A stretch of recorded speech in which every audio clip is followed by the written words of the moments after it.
Students of 3 special needs centers in Tobago brought their A game as they competed in track and field, football and bocce events at the National Special Olympics Games. Special Olympics Trinidad and Tobago's board director Anjana Dong said the athletes put in tremendous work to prepare for the games.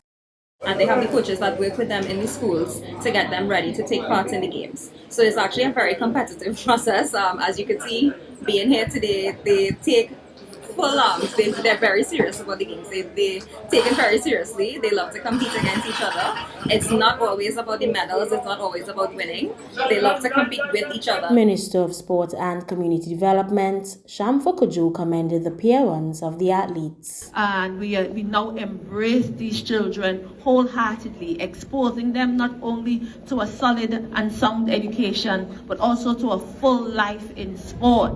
So to the parents who are out here with us today, supporting these youngsters, you came out here to show your faces, to expose these youngsters to this wonderful opportunity. Commenting on the games, Assistant Secretary with Responsibility for Sport, Wayne Clark, said Tobago's representation remains at a high standard. If you look at the history over the years, Trinidad and Tobago has always done excellent in the Special Olympics.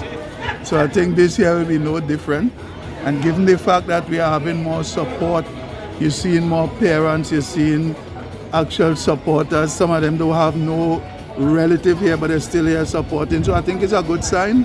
And it's something that I think if we keep supporting it, it could just grow. And the sponsor Digital Foundation were impressed by the students' progress. Digital Foundation, I should say, is always inclusive, and we couldn't have the games in Trinidad and not bring it to Tobago, because at the last Special Olympics we did have students from Tobago representing and medaled, so it was only fitting that we bring it back to Tobago. The National Special Olympics Games continue throughout May. Carissa Douglas, TTT Sports. Jonathan Moore, School for the Deaf and